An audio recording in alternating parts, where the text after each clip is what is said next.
Alô, pessoal, boa tarde. Vamos iniciar a nossa aula no dia de hoje. Vou só dar uma nova fala novamente sobre o Japão, certo? Para a gente, e os tigres asiáticos, para a gente entender, para aí a gente avançar na programação, certo? Vou voltar aqui, vou abrir a tela aqui para a gente trabalhar.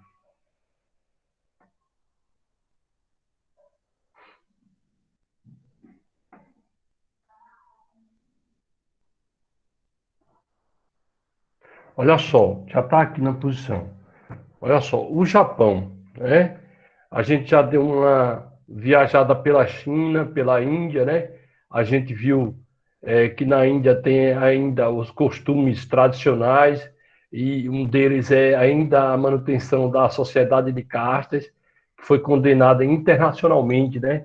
Pela ONU e outros órgãos, certo? Mas aí, devido a essa tradição arraigada da população, existe, né? Existe essa tradição, né? Que você nasce numa casta e você morre naquela casta. É aquela coisa, né? E a casta mais, vamos dizer, tem a sociedade, né? Os brahmanes são os mais privilegiados, né? E tem os Dalits, que são a casta mais assim tida como impura, né? E aí vimos que a China também tem a política do filho único, né? Por quê? Porque o contingente populacional lá também é muito grande, 1 bilhão e 500 milhões de habitantes, quer dizer, é, o governo chinês implantou essa política para tentar frear o crescimento populacional lá, certo? E aí até surtiu efeito, né? Mas aí essa política já está ainda tá valendo, só que está sendo mais flexível hoje, né? Para se ter até 2 filhos, mas ainda vale, principalmente na zona rural, né? Na zona urbana ainda é mais controlado isso, mas ainda está tendo a política do filho único, viu? Lá na China. O Japão agora, vamos falar um pouquinho do Japão, certo? Vocês sabem que o Japão é um arquipélago, e é um arquipélago predominantemente montanhoso, né? As poucas planícies, quase todas no litoral, são intensamente ocupadas pela população que se concentra principalmente nos grandes centros urbanos do país, as metrópoles conurbadas, né? Que compõem a grande megalópole que vai de Tóquio a Kobe. Quer dizer, muito populoso o Japão, né? E com vamos dizer, uma limitação física, uma limitação no seu relevo. Por quê? Porque é predominantemente montanhoso, certo? Então, a capital do Japão é Tóquio, certo? O Japão sofreu muito na Segunda Grande Guerra Mundial, quando foi lançado lá bomba de Hiroshima e de Nagasaki, as bombas nucleares que praticamente destruíram parte do Japão, né? E logo em seguida o Japão teve que assinar o armistício, né? Ou seja, um acordo de paz para sair da guerra. E aí os Estados Unidos, nesse processo, na política de contenção do avanço do socialismo, né, na época da Guerra Fria, né, começou a investir lá no Japão, investiu bastante no Japão também, ok? E aí o Japão se recupera como? Né, investindo em educação para a tecnologia, né, avançando bastante no processo tecnológico e conseguindo, né, já a partir da década de 60, né, com os incentivos dos Estados Unidos a avançar bastante na sua economia, havendo crescimento econômico, certo? E aí começou o processo de desenvolvimento japonês. O Japão se recuperou rápido, sua economia. E aí, como começou a se destacar demais, e aí sua política econômica se expandiu para os países vizinhos.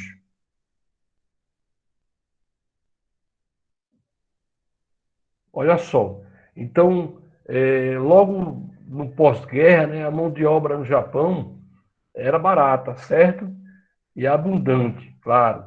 Só que com o passar do tempo, o Japão foi avançando na parte tecnológica, né? Na parte também investimento em educação, a mão de obra foi se qualificando bastante, certo? E aí é, foi ficando caro investir no Japão, né? E aí o Japão, os próprios investidores começaram a buscar os países vizinhos para investir. Então, esses países vizinhos, como China, Coreia do Sul e também os pequenos países lá na região, né, que também foram chamados de tigres asiáticos, são chamados de tigres asiáticos, foi assim, houve um desenvolvimento maior nessa região devido aos investimentos japoneses e também estadunidenses, né? Dos Estados Unidos. O interesse dos Estados Unidos era conter, né, o avanço socialista da União Soviética. E aí, para isso, investiram na região também. Vocês estão vendo aqui um robô, né? Até Derek, eu me lembro que Derek disse, eu estou na robótica, professor. Agora me lembro, entendeu? Aí pronto, aí aqui o Japão ele desenvolve uma parte tecnológica bastante avançada, principalmente na tecnologia de robôs, na robotização. Aí falei também da questão energética da China, né? A China polui bastante, promete ser é a segunda maior economia do mundo atualmente, perdendo para os Estados Unidos, mas promete ser a primeira economia do mundo, né? A China. E eu já expliquei todo o contexto para vocês o porquê. Vamos contextualizar também os tigres asiáticos aqui, que a gente também já deu uma argumentada, né? Os tigres asiáticos. Trata-se dos países agrupados, certo? Que recebe essa denominação de tigres asiáticos, pois se refere à força e à eficiência atribuídas às suas economias nacionais, certo? Esse termo faz menção ao desenvolvimento intenso e contínuo desses países, que lhes permitiu assumir uma posição competitiva no comércio internacional, ampliando dessa forma suas exportações de produtos industrializados para novos mercados, os tigres asiáticos. E quais são eles, professor? A Tailândia, Taiwan, a própria Coreia do Sul é um tigre, Hong Kong, certo? E alguns novos tigres também, como Vietnã, Malásia, Filipinas, né? A própria Indonésia está se destacando um pouco. Então, esses são esses países aqui, países arquipélagos, na verdade, de ilhas, né? Vamos lá. No livro tem dizendo, não tem, professor, os tigres asiáticos? Tem, sim, 110, página 110, viu? 107 a 110 já começa a falar disso aí, certo? Então, os tigres, vamos lá. No entanto, olha só, a proximidade da economia japonesa foi um fator importante ao impulso inicial desses países. Nas décadas após a Segunda Guerra Mundial, à medida que se reduzia a importância dos investimentos americanos, o Japão exercia nos tigres asiáticos um papel mais ou menos semelhante àquele exercido anteriormente pelos Estados Unidos, ó, em sua própria economia, o de ser o maior parceiro comercial, investidor externo e financiador dos projetos de desenvolvimento nessa região aí.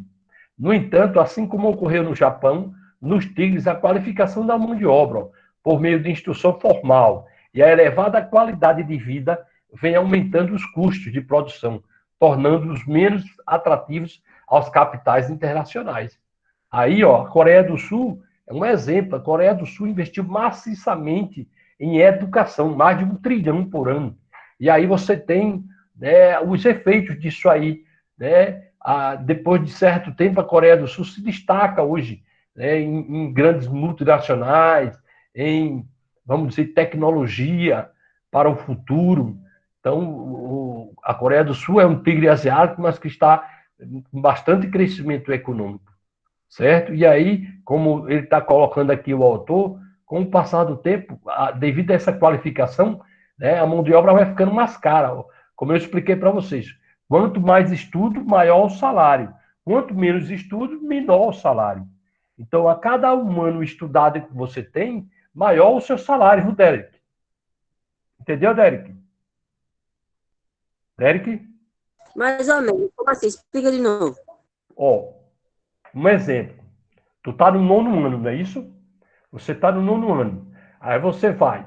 Pronto, você recebe, a expectativa era que você iria receber uma renda de R$ 900 mensal. Vamos botar assim. Aí você vai e termina o ensino médio. Primeiro, segundo e terceiro ano. Aí aqui já é R$ 1.800. Vamos botar assim. E você vai fazer um curso superior na universidade. Aí dobra. Aí é acima de mais de R$ 3.000. É isso que eu estou querendo dizer. Que a cada ano estudado, maior o seu salário. Se você estuda mais, você vai ter mais renda. Maior rendimento. Entendeu? Eu passei assim, viu? Mas isso é estatística, Derek. É estatística. Pode ter Pois acontecido é. alguém isoladamente ter estudado e não ter avançado tanto, mas quem estuda, isso é estatística. Isso é dito que não é por mim, não. São pelos os estatísticos, pelas pessoas que pesquisam. Quanto mais se estuda, mais salário você tem. Entendeu? Entendeu, né, Derek? Entendi. Pronto.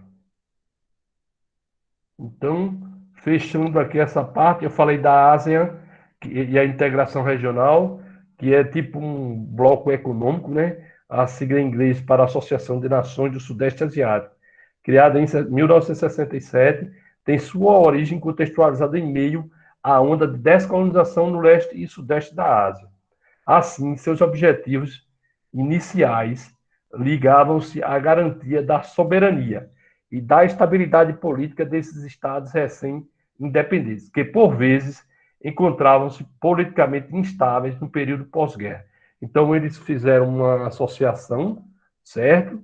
Dessas nações do Sudeste Asiático, ASEAN, para se fortalecer perante ao mercado mundial, certo?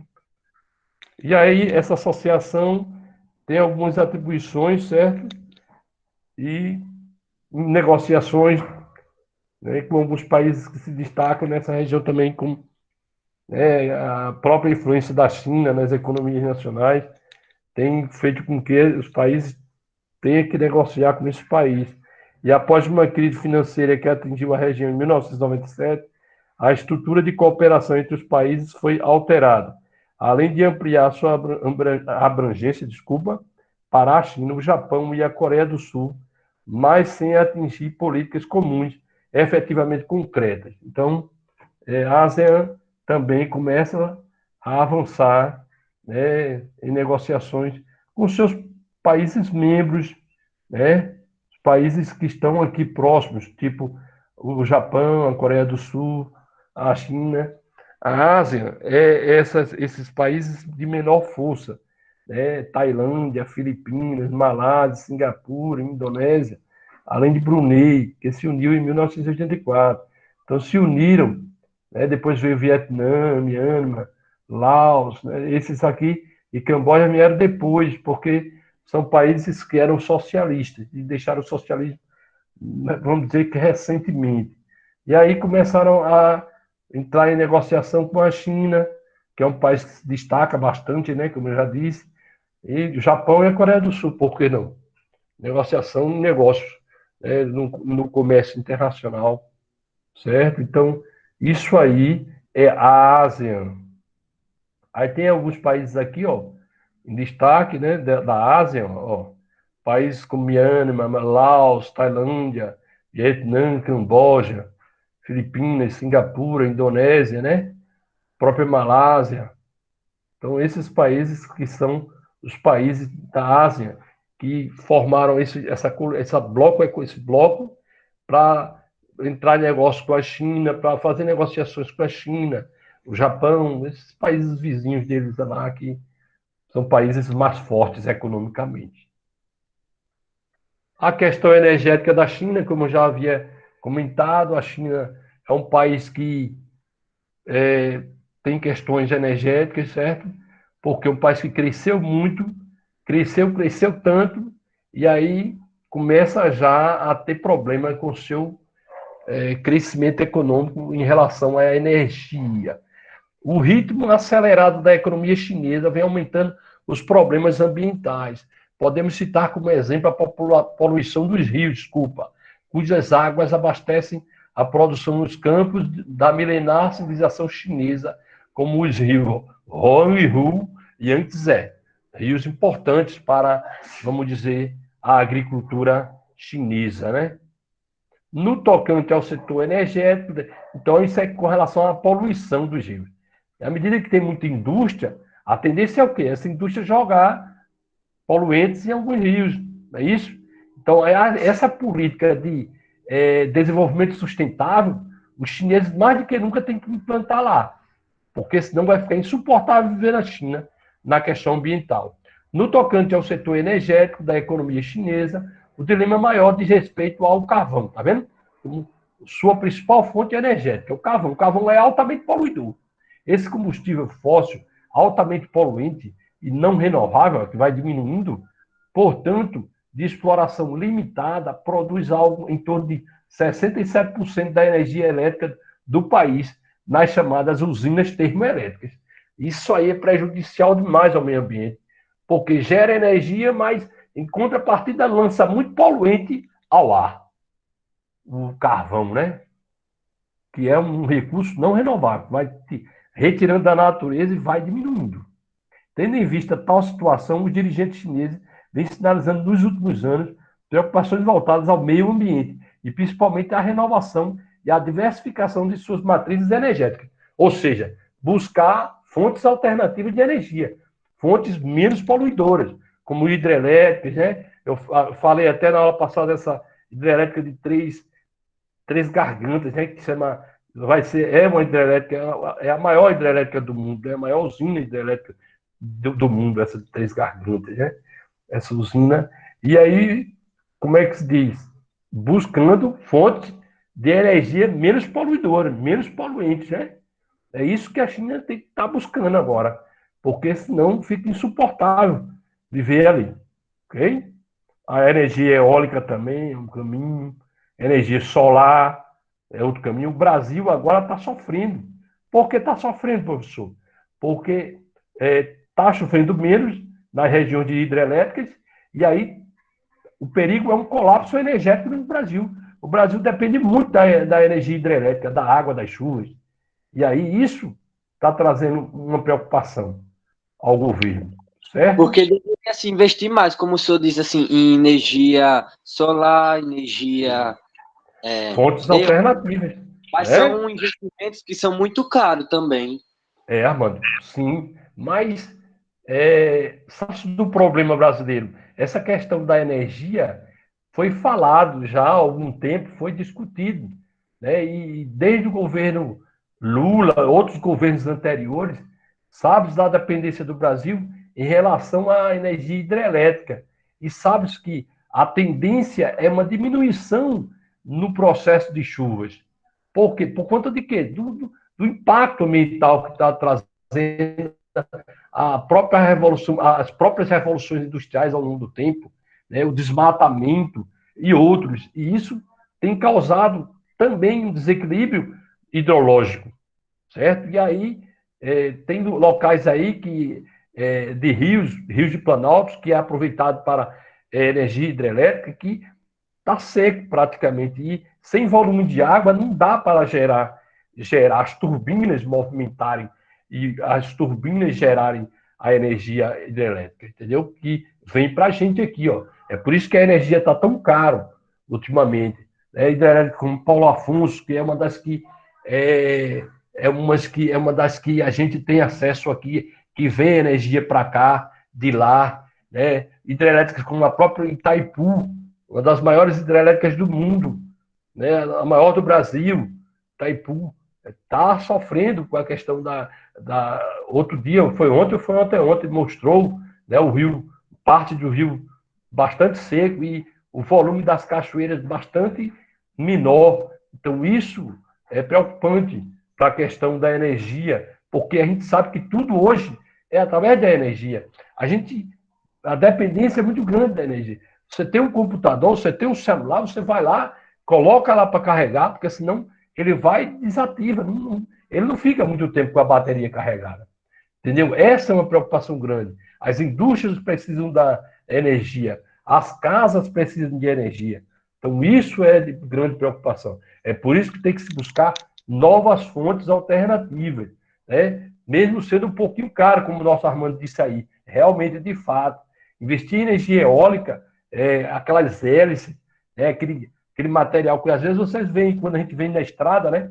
O carro trazendo aqueles grandes catalisadores. Aquilo é caro, mas é necessário. Entendeu? É necessário investir. Aqui no Rio Grande do Norte nós temos, né, já a energia eólica, no Ceará também a energia eólica, investimento grande em energia eólica já. Oxente, Né? professor, o senhor está no Rio Grande do Norte? Estou dizendo, no Rio Grande do Norte a gente tem investimento em energia eólica. Ah, Né? A gente tem sim lá. No Nordeste a gente tem investimento no Ceará, no Rio Grande do Norte, né? Aproveitamento através dos ventos, aquelas hélices, né? E nós temos também também, professor. aqui no sertão da Paraíba a gente já tem em Coremas uma usina de energia solar. Agora é necessário mais investimentos nesse tipo de energia. Certo? São É. energias que realmente investir nesse tipo de energia é mais caro, né? Porque Armando, assim, uma observação. Oi. como a gente recebe muito sol, eles poderiam investir no que a gente tem mais, vamos supor, sol. Correto, então, é necessário investir. Agora, cada placa solar daquela, cada placa daquela é um pouco salgado o preço. Por É, isso que tem que se investir, tem que se buscar valores, tem que se dar mais valor a essas fontes alternativas. Que se gasta tanto com outras coisas, né? Tem que se buscar gerar mais fontes de energia, por quê? Porque a dependência da energia é muito grande do mundo moderno, não é isso? A dependência é muito grande do mundo moderno da energia, certo? Então, pessoal, eu estava pensando em. Vamos sintetizar hoje a aula nisso aqui, certo? Para aí a gente fechar. Olha só, vou resumir, eu vou fazer só um resumão do que a gente viu nesse capítulo da Ásia, para aí, depois, na próxima aula, a gente para o Oriente Médio, não é melhor? Vamos lá. Agora vamos concluir o nosso estudo desse capítulo, porque aí eu vou passar um novo exercício depois para vocês, na quinta-feira. As regiões sul e sudeste do continente sofrem grande influência climática dos ventos e das monções que atuam no verão e no inverno. Isso a gente falou das monções. Quase 2/3 da população mundial estão na Ásia, tá vendo? Então, a Ásia é o continente mais populoso do planeta Terra, que faz desse continente o mais populoso do mundo. Ao analisar os índices de analfabetismo, mortalidade infantil, expectativa de vida, PIB per capita e IDH de alguns países, percebe-se que o continente apresenta grandes contrastes socioeconômicos. Tem grandes desigualdades sociais, grandes contrastes de renda e outros na Ásia. Entre os países da região do sul da Ásia, a Índia se destaca economicamente graças aos avanços tecnológicos. Muito bem. Lembra que eu falei da política de software lá da Índia? O que não reverteu o quadro de pobreza vivida por grande parte de sua população. Infelizmente, boa parte da população da Índia, vive em estágio de pobreza absoluta. Embora a economia japonesa venha registrando baixo crescimento a partir do século XXI, seu parque industrial está entre os mais modernos e diversificados do planeta. É isso mesmo. O Japão tem um parque industrial dinâmico, certo? Mesmo tendo crescido menos, né, a partir do século XXI. A China apresenta-se como o maior exportador do planeta, tá vendo, pessoal? Reflexo do intenso crescimento econômico que o país observou nas últimas 3 décadas. Ou seja, a China se prepara para ser a maior economia do mundo. Os tigres asiáticos assumem uma posição competitiva no comércio internacional, em virtude do intenso e contínuo crescimento nas últimas décadas, certo? Esses tigres asiáticos que eu falei agora há pouco para vocês têm assumido uma posição competitiva no comércio. A ASEAN, que é aquele bloco econômico que eu falei para vocês, foi fundada em 1967 com o objetivo inicial de garantir a soberania e a estabilidade política dos estados que a integram, na época recém-independentes. né? Quer dizer, tem a ver com a política também local, né? Torna cada vez mais esses países soberanos, né? Que são países pequenos que se organizaram para isso. A redução da superfície do mar de Aral é considerada um dos maiores problemas ambientais causados pela ação do ser humano.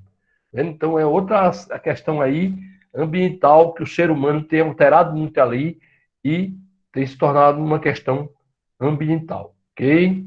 Então, com isso, a gente conclui